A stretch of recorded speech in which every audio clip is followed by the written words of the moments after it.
एक का भजन करके वहीं में प्रवचन, वहीं में भजन। 4 बजे का 1 घंटा टाइम से 5 बजे 4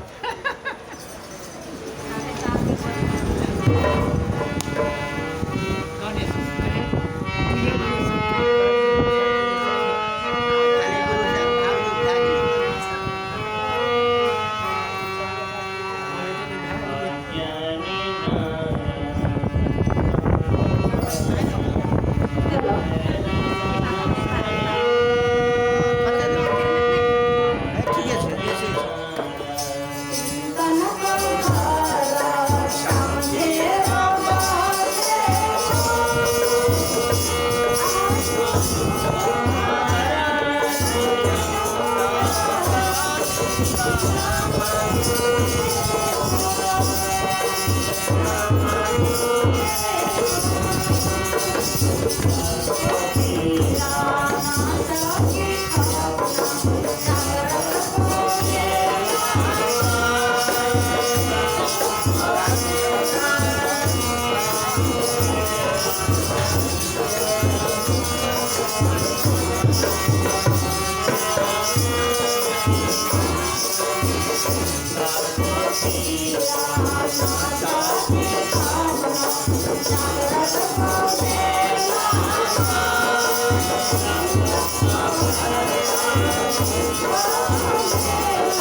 अच्छा जो ज्ञान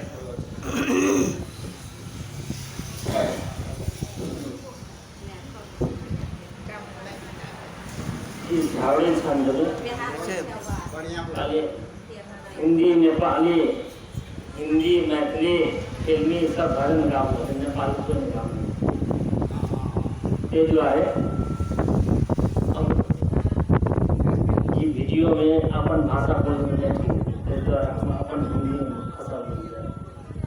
अज्ञानी नारा चिंतन को धारा समझेरा मसे को आयो को धारा नियम को धारा निंदा मसोते को। इतना ही यदि बात समझ ले बात प्रवचन समाप्त। अज्ञानी नारा हे अज्ञानी नारा, अब वहां से बोल रहे हैं आओ यहाँ बैठो तो कोई नहीं सुनता, सब अज्ञानी। अज्ञानी नारा चिंतन को भारा, कितना शरीर है कितना प्रकार है, कतेक प्रकार की देह से क्या करते हैं ये बात समझना। सबसे पहले आत्मा परमात्मा के बात का दोषर दूर की बात, आत्मा और परमात्मा की बात समझना दूर की बात। पहले शरीर को समझो, शरीर इंद्रिय मौन प्राण ये प्रकृति और प्रकृति पार प्रभु सब उर्वासी चेतन अमर सहज सुखरासी। रामायण में तुलसीदास चेतन अमर, ये जो चेतन आत्मा शुद्ध अमर और सहज सुखराशि आनंद के भेद, इसको समझने के लिए सबसे पहले प्रकृति को समझ। तो प्रकृति पार प्रभु सब उर्वासी। तो प्रकृति क्या?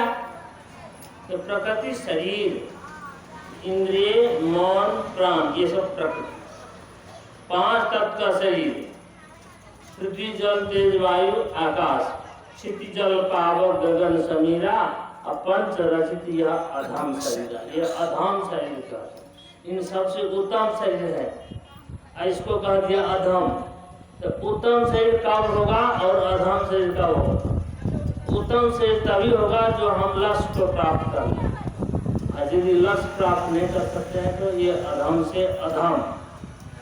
अब देखिए ये मनुष्य अपने जीवन को पालन करने के लिए अधम से अधम कर्म करता है, अधम से अधम कर्म। और जो कोई इस संसार में विचार कर लेते हैं तो उत्तम से उत्तम कर्म भी करते, वही उत्तम होता है। यहाँ कहते हैं, यहाँ हम संक्षिप्त में बोलेंगे, समय 10-12 मिनट के मात्र वीडियो, 12-13 मिनट तक। आयु को भारा 6 नियम को डर। तो हम बोल रहे थे 3 तन को भरा, 3 शरीर। कौन कौन शरीर? स्थूल शरीर, सूक्ष्म शरीर और कारण शरीर। स्थूल शरीर, सूक्ष्म शरीर, कारण शरीर। स्थूल शरीर ये देख रहे हैं, ये मोटा ताजा काला घोड़ा।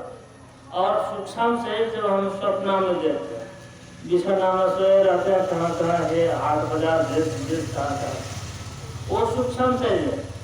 और जब हम नींद में बिल्कुल खो जाते हैं, बिल्कुल नहीं जानते हैं जो हम कौन है, चोर है कि डाकुआ के साधु है कि स्त्री है कि पुरुष है, कुछ नहीं जानते, उस समय भी शरीर रहता है, उसको कहते कारण से, जिसको विषय कहते। ये 3 शरीर में हम रोज आना जाना काम करते हैं। अभी हम स्थूल शरीर में है, जागृत में, और स्वप्न में चले जाते हैं सूक्ष्म शरीर में, और नींद में गहरी नींद में कारण से फिर वही काम रोज। तो वही कहते हैं संसार को पीरा नशा की काटना जागृत को बेलामा। ये जागृत अवस्था, जागृत अवस्था में काम काज दुनिया भर के संसार, इस दुख को कोई कहते थे ये बेकार है, जब हम मर ही जाते तो ठीक है, इस संसार से छुट्टी पा लेना ठीक है। नहीं, बहुत जब दुख हो जाता है तो कहते हैं इस संसार से छुट्टी हो जाए। नशा की खपना जागृत, जागृत अवस्था दुखा को बेला समझेरा माने। ये सब ये जागृत अवस्था ये दुख की झंझट। और इससे हम जब आगे निकल जाते हैं, व्यवहार को खेला पुन पाप को मेला झलकिंच वासना स्वप्न को संसार समझी को भंसार दृष्टि। स्वप्न अवस्था में जब हम जाते हैं और कहाँ कहाँ घूमते हैं तो बताओ वो झूठ है कि सांस, झूठे की सांस क्या कर, झूठ की सांस। सपना में पैसा की गड्डी जब मिल जैसे, सपना में हलवा पूड़ी के बहुत भंडारा खाते हैं, तो ठीक सांस है कि झूठ? हाँ, सपना में हलवा पूड़ी के भंडारा खाते हैं, बहुत बहुत मिठाई, वो झूठ है कि सांस? झूठ। क्यों झूठ?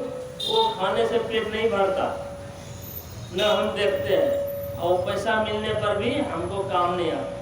तो सपना में केवल प्रतीत होता है, इसलिए वो प्रातिभाषिक शब्द है।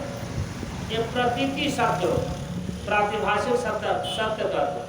और अभी जो है इसको व्यावहारिक सत्य कहते। ये जागरूक अवस्था में यदि पैसा मिल जाए तो धनी हो जाएंगे, खाएंगे तो पेट भरेगा, सांप काटेगा तो मरेंगे, कोई मार देगा तो चोट लगेगी। लेकिन सपना में जितना भी होता है वो कुछ भी नहीं होता कुछ नहीं होता। तो लेकिन अनुभव होता है सपना में भी, लेकिन सपना में अनुभव होने पर भी वो सत्य नहीं है। तो अब देखिए और हम आगे निकलते हैं। आनंद को मेला, सुसुप्ति को बेला, जीवा हो प्राज्ञात्मा। सुसुप्ति अवस्था में आनंद में चले जाते, वहाँ कोई दुख कष्ट नहीं है। हार्ट ऑपरेशन कर लेते हैं, हार्ट ऑपरेशन फिर भी कुछ नहीं जानते, वहाँ आनंद के सागर में चले जाते। परमात्मा मनुष्य को ये सृष्टि के हैं, ये 3 अवस्था देगा। इसलिए रामायण में तुलसीदास कहते हैं 3 अवस्था 3 गुना, 3 कपास काढ़ी, तुल तुरीय समाधि पुनी बाती करे सुवाई। रामायण के उत्तर कांड में जब तुलसीदास जी भगवान रामचंद्र की लीला का वर्णन करते हैं, लेकिन लीला कहते कहते यहाँ ज्ञान भी धीरे धीरे देते हैं। यहाँ कहते हैं कि 3 अवस्था 3 गुण, ये 3 गुण का सतगुण रजगुण तमोगुण, ये 3 गुण की 3 अवस्था, और 3 अवस्था में 3 देव, ये हिसाब लगाओ। और हम इसीलिए आगे बोलते हैं 3 अवस्था तुमको लीला, 3 शरीर हो जागृत को बेला, विश्वा को खेला, स्वप्ना हो तेजस को। 3 अवस्था 3 गुण को लीला, 3 शरीर हो। इस प्रवचन में एक गांठ में बांधे कितना देह है? 3 से। और कितना जीवात्मा है? 3 तो एक जीवात्मा तो 3 जीवात्मा कैसे? एक जीवात्मा के 3 नाम। अभी जागृत में है, इसको विश्व का, सपना में चले जाएंगे तो इसको तेजस का, और नींद में घोर नींद में चले जाएंगे तो उसको प्राज्ञ का। इसी जीवात्मा का 3 नाम, और इसी 3 अवस्था को जानने वाले हम ही हैं, जो चौथा जो तुरीय रूप है। अब यहाँ पर इनेले छोड़ी जानू सफारी, इनेले छोड़ी जानू सफारी, ये 3 अवस्था को छोड़ के आगे जाना है। कहाँ आगे? तो चौथा अवस्था में। समझ नहीं तो हम क्या बोलते? तो कैसे जाएंगे? नादानुसंधान ले 3 अवस्था को छोड़ करके आगे जाएंगे। कैसे? नादानुसंधान ले, नादानुसंधान तुर्या को साधन अनेक वेदांत ले। वेदांत मतलब उपनिषद, वेद के सार भाग उपनिषद, 1 से 8 उपनिषद प्रमुख। उनमें नाद बिंदु उपनिषद में ये सब बात होता है कि नादानुसंधान तुर्या को साधन। हम लोग के पास ये 4 अवस्था है, देवी भागवत में बताते हैं। जागृत स्वप्न सुषुप्ति तुर्या देहिनां गति, जागृत स्वप्न सुषुप्ति तुर्या देहिनां। कितना गति है? क्या गति है? गति मने अवस्था, जागृत स्वप्न सुषुप्ति तुर्या। तो उसमें हम लोग जानते हैं, जागृत जानते हैं, सपना जानते हैं, सुषुप्ति जानते हैं, तुर्या नहीं जानते। इसीलिए तुर्या जानने के लिए गुरु के पास जाता है। एक केवल माला करके ले लिया, हम भी वैष्णव हो गए, कुछ नहीं है। ये तो है गुरुकुल में एडमिशन, अब पढ़ाई करता हूँ शुरू। जब गुरु महाराज के पास ये सब बात नारानुसंधान तुर्य साधन भन्ने को वेदांतले बद्ध जीवात्मा तिमित भोक्ता मायाले घेरे को, ये तीन अवस्था में हम लोग आते जाते इसलिए बद्ध है। जब तीन से अलग हो जाएंगे तो मुक्त हो जाते हैं। और वो स्वामी मुरलीधर वेदांत पढ़ी विचार है, ये वेदांत का। तो वेदांत में सार बात सारांश, इसमें ना कोई हिंदू मुसलमान बौद्ध जैन की बात नहीं, सागर वैष्णव की कोई बात नहीं, स्त्री पुरुष की कोई बात नहीं, वो सभी मनुष्य के लिए मात्र।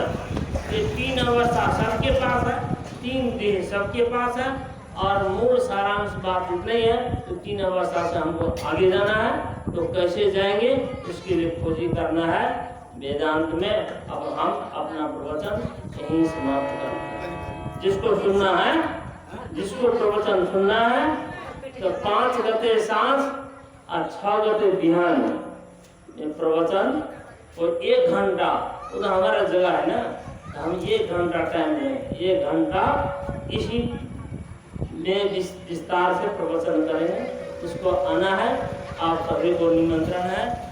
और